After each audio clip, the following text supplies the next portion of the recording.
Bonjour à tous, bienvenue dans Tout un monde, votre rendez-vous hebdomadaire avec les acteurs de l'actualité. On va parler de la situation des migrants en Europe, des enjeux du gaz et du terrorisme 14 ans après le 11 septembre.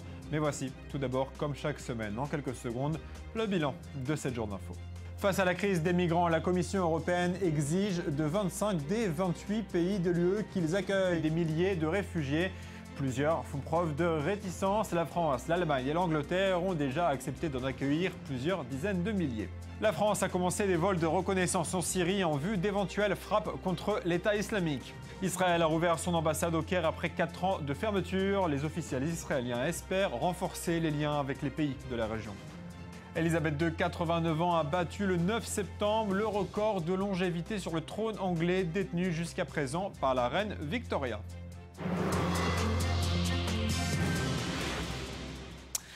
La situation des migrants en Europe et notamment en Europe de l'Est continue de préoccuper. Nous sommes rejoints depuis Budapest par un membre de l'Organisation internationale pour les migrants. C'est une agence intergouvernementale qui rassemble 157 États et dont le siège est à Genève. Magdalena Tomkin, bonjour, merci d'être avec nous. Merci pour l'invitation. À quoi ressemble votre quotidien en ce moment avec la crise ? Oui, on était assez occupés comme vous pouvez l'imaginer. Les choses se sont vraiment précipitées en Hongrie depuis la semaine dernière. On a été occupés à superviser ce qui se passe sur le terrain et ça n'a pas l'air de se calmer dans un futur proche. On a vu des images de solidarité. Qui sont ceux qui apportent à manger, à boire aux réfugiés ? Pour le moment, cet effort est principalement coordonné par des groupes de volontaires, des aides aux réfugiés particulièrement. La situation évolue d'heure en heure. Alors évidemment, la vraie question est quelle est la solution ? Parce qu'on a du mal à imaginer que l'Europe puisse ouvrir ses portes à tout le monde. Eh bien, tout d'abord, il faut réfléchir à comment résoudre les problèmes urgents et immédiats posés par cette crise. Mais sur le moyen et long terme, comment gérer cette situation ? Parce que bien que la vaste majorité des personnes qui arrivent en Europe en ce moment ne sont pas forcément en quête d'une vie meilleure et de meilleures conditions économiques, elle fuit un régime répressif, la guerre, les conflits, une guerre qui n'a pas l'air de s'achever bientôt, et ils sont très déterminés à passer en Europe. Donc ce que l'Europe et la Hongrie essayent de faire, c'est de stopper ce flux. Mais en réalité, vous ne pouvez pas vraiment l'arrêter. Il peut seulement être contrôlé. Et nous pouvons seulement prendre des décisions qui rendent cette transition plus sûre pour les gens et qui puisse bénéficier à tous. Et vous pensez que cette crise va réellement changer l'Europe ? Absolument. Nous pensons qu'il s'agit d'un vrai test pour l'Europe et pour les valeurs européennes. Mais notre politique est décidée en fonction de l'Union européenne. Et clairement, la politique d'immigration européenne actuelle ne marche pas. Et tout particulièrement la régulation de Dublin, qui désigne où les immigrants devraient déposer leur demande d'asile. Et ça ne marche pas vraiment en termes pratiques. Et cette régulation a été fortement critiquée. Mais la plupart de ces critiques ont été reconnues par la Commission européenne. Et de nombreuses propositions ont été par l'Europe, des propositions assez révolutionnaires. Mais la question reste de savoir si les États membres vont accepter ces propositions ou pas. Et en ce moment, on ne voit pas beaucoup de volonté politique en ce sens. Merci d'avoir été avec nous depuis Budapest. Merci. Et je suis avec Dan Katarevas, bonjour. Directeur des relations internationales au patronat israélien. Daniel Sheikh, merci d'être avec nous cette semaine encore, ancien ambassadeur d'Israël en France. On va parler de l'actualité économique de la région, ça concerne plusieurs pays, c'est le gaz. Tout d'abord, une première question, Dan. À qui va profiter le gaz israélien ? Tout d'abord aux Israéliens, puisque en fait, il y a une grande transformation qui est en train de se faire dans l'économie israélienne. L'économie israélienne va devenir, je dirais, self-sufficient en énergie et va pouvoir...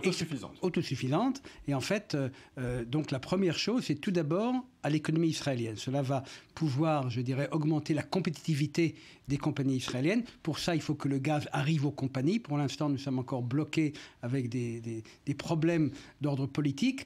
Le gaz, aujourd'hui, fournit surtout la compagnie d'électricité israélienne, et il y a eu 11 compagnies israéliennes qui sont reliées au gaz, mais je pense que quand tous les problèmes de bureaucratie seront résolus, le gros avantage, c'est pour l'économie israélienne et pour les industries qui ne sera plus dépendante et surtout qui baissera le coût de l'énergie. Aujourd'hui, les entreprises payent à peu près entre 13 et 15 $ l'unité d'énergie. Cela va probablement chuter à 5-6, c'est encore en discussion. Donc ça donnera un élan certainement à l'économie israélienne. Daniel, dans les négociations internationales, les pays qui sont exportateurs d'énergie sont en général en position de force parce qu'on a besoin d'eux, donc on n'ose pas trop les agresser, on n'ose pas les attaquer. Ça va être le cas pour Israël? N'exagérons rien. Je pense que cela donne... Le gaz naturel a révolutionné beaucoup de la situation économique de beaucoup de pays et d'ailleurs peut-être l'économie mondiale. Beaucoup plus de pays que dans le passé sont devenus autonomes de manière énergétique et ce sera sans doute le cas d'Israël. Israël a les moyens d'exporter et le diplomate en moi regarde la carte de la région et se dit il y aurait un parcours tellement naturel d'exploiter les gisements de gaz chez nous et de les exporter par exemple vers la Turquie qui sera un des plus grands consommateurs de gaz naturel des prochaines décennies. Avec un simple gazoduc, ce n'est pas très compliqué, mais nous voilà confrontés avec toute une panoplie de problèmes géopolitiques qui vont rendre impossible ce gazoduc. Il faudra passer par les eaux économiques du Liban, de la Syrie, du nord de Chypre, et pour ensuite arriver en Turquie. Donc il aurait fallu résoudre le conflit israélo-arabe et résoudre le problème de Chypre avant de rendre cela possible.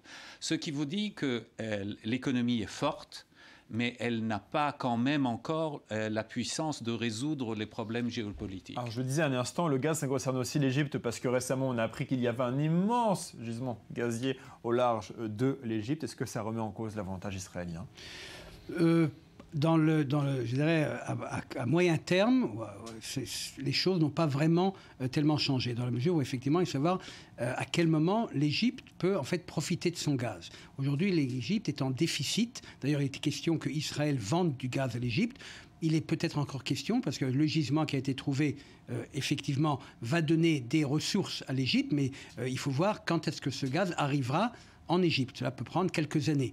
Donc je pense que certainement, ça change la situation de l'Égypte dans la région. Ça donne encore plus de possibilités à l'Égypte d'avoir des relations, par exemple, Dan Sheikh a parlé de la Turquie. Les relations entre la Turquie et l'Égypte ne sont pas tellement au très haut aujourd'hui. On peut penser... et l'Égypte et la Turquie non plus. Hein. Oui, tout à fait. Mais il y a ici une opportunité peut-être. Tout à fait. Alors je suis tout à fait d'accord avec Daniel Sheikh que le géopolitique est important, mais je pense que l'économie peut certainement des fois faire avancer le politique. Et les intérêts économiques des pays peuvent justement décrisper des situations politiques. Alors l'économie, justement, le prix du pétrole du baril s'écroule. Il y a la concurrence de plusieurs pays, vous le disiez tout à l'heure, de plus en plus de pays sont autosuffisants. Comment Israël va pouvoir aller sur un marché aussi concurrentiel ?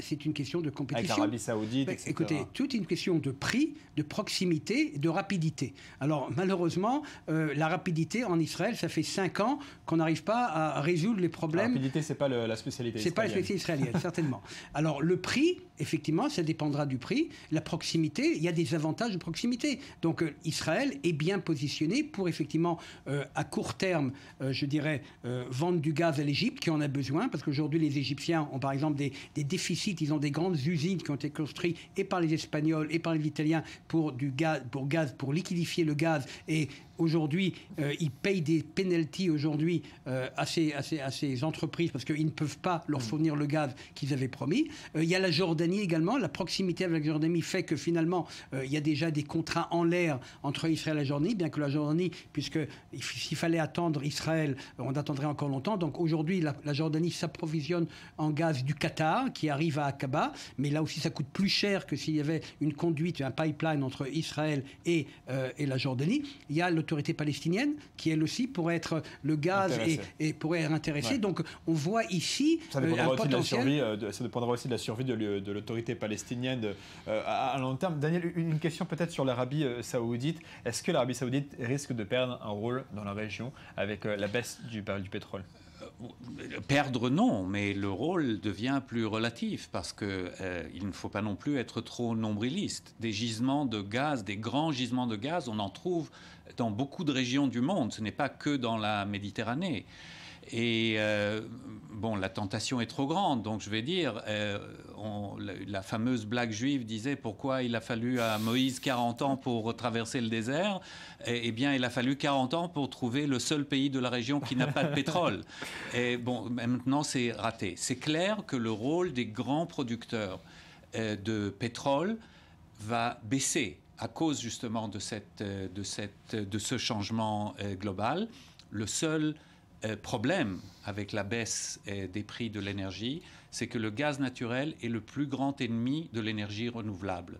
Et l'énergie renouvelable, à très long terme, c'est le seul avenir que nous avons. Merci beaucoup, Daniel Sheikh. Merci beaucoup, Dan Katarivas, d'avoir répondu à nos questions. La semaine dernière a eu lieu à Herzliya, près de Tel Aviv, le sommet annuel de l'antiterrorisme. Nous sommes rejoints par l'un des orateurs, M. Jenkins, conseiller du président du RAND, un think tank américain qui réfléchit sur les questions de politique sécuritaire et de stratégie. Il est spécialiste reconnu de l'étude contre le terrorisme. Bonjour, merci d'être avec nous. Merci beaucoup. 14 années ont passé depuis les attentats. Comment est-ce que vous décriviez l'évolution du terrorisme depuis cette date ? Eh bien, des développements se sont produits durant toutes ces années. Juste après les attentats du 11 septembre, nous craignions d'autres attentats de grande ampleur, du même genre que le 11 septembre, mais peut-être avec des cibles légèrement différentes. Et donc, notre grande priorité était de démanteler Al-Qaïda, de dégrader ses capacités opératives. Et ça, c'est quelque chose qui a été réalisé assez rapidement. Mais par la suite, l'invasion de l'Irak a compliqué les choses. Et ça a introduit une nouvelle réalité. Jusqu'à la fin de 2009, je pense que les choses étaient largement sous contrôle et certaines personnes commençaient même à parler de la fin proche d'Al-Qaïda. En 2011, on a assisté à ce qui a été nommé le printemps arabe et aux troubles provoqués en Afrique du Nord et au Moyen-Orient. Et cela a permis à Al-Qaïda de se déployer, ce qu'il a fait rapidement. Un phénomène qui a débouché partiellement sur les combats en Syrie qu'on voit aujourd'hui et sur la guerre civile. C'est quelque chose qui a changé la dynamique et l'on a vu l'émersion de l'organisation État islamique ou Daesh qui a réussi à s'étendre à des territoires auparavant aussi bien à la Syrie qu'à l'Irak et en apportant une fois de plus une nouvelle dimension au combat. Donc sur une période de 15 ans, lorsqu'un conflit dure aussi longtemps, il vous faut prévoir les surprises et bien sûr de nombreux changements sont intervenus. Les pays occidentaux s'impliquent de plus en plus dans la lutte contre Daesh, notamment en Irak. Est-ce que vous pensez que ce conflit augmente la menace terroriste ? Il s'agit d'un vieux débat en ce qui concerne l'implication européenne et celle des États-Unis à une coalition qui attaque Daesh depuis les airs. Je pense que d'un côté, cette implication a commencé comme une nécessité. Je veux dire que nous n'avons aucun intérêt à nous engager contre ces ennemis en particulier, mais cela ne veut pas dire que nos ennemis, eux, n'ont pas d'intérêt à s'engager contre nous. Donc si vous revenez en arrière, il y a un peu moins d'un an, l'une des principales raisons de l'intervention contre Daesh, au moins de la part des États-Unis, était d'empêcher ce qui apparaissait être un massacre imminent du peuple yazidi fuyant l'avancée de Daesh en Irak. Et je pense qu'il y a là une obligation morale. Lorsque vous avez les capacités de stopper un massacre, alors il y a là une obligation morale d'agir. À partir de cette réponse initiale, les efforts pour contenir Daesh et de l'empêcher de conquérir de territoires supplémentaires en Irak et en Syrie. Ici, je maintiens qu'il s'agit d'une initiative légitime car nous avons des preuves empiriques de la totalité de Daesh. Je pense qu'il s'agit d'un carrefour dans ce cas précis et je pense que cela vaut le coup de prendre le risque. Nous aurions pu faire marche arrière complètement en disant que ce n'est pas notre problème et que l'on se fiche combien de personnes Daesh décapite, crucifie et massacre. Mais je ne suis pas sûr que d'un point de vue moral et même en termes de réel politique, ce soit une position sage ou même défendable. On a vu des centaines de milliers de réfugiés qui essayent d'arriver en Europe. Plusieurs milliers ont déjà réussi à arriver en Europe. Est-ce que le cauchemar des services de renseignement européens, c'est-à-dire une infiltration de Daesh, est en train de se produire en même temps ? Je pense que les possibilités d'une attaque de Daesh en Europe, que ce soit une attaque inspirée par Daesh ou qui implique un soutien logistique, est d'ores et déjà une possibilité, sans même poser la question des réfugiés syriens en Europe. Cela va augmenter le risque et cela va utiliser les ressources des services de renseignement et des forces de police. En fait, elles sont déjà largement utilisées. Mais là encore, gérer cette tragédie humaine de ces réfugiés de Syrie et de ce conflit est, je pense, une décision morale et adéquate. Mais en même temps, les ignorer, il s'agit de réfugiés venant de zones... Je parle des réfugiés syriens ou irakiens tout particulièrement, qui sont actuellement au Liban ou en Jordanie. Eh bien, tout d'abord, les chiffres sont si énormes qu'ils ne peuvent tout simplement pas être intégrés par ces pays avec leur population si petite. Ils deviennent donc une source d'instabilité. Et ne rien faire avec eux, les laisser avec un statut d'apatride, eh bien, en fait, on risque de créer une nouvelle génération de Palestiniens.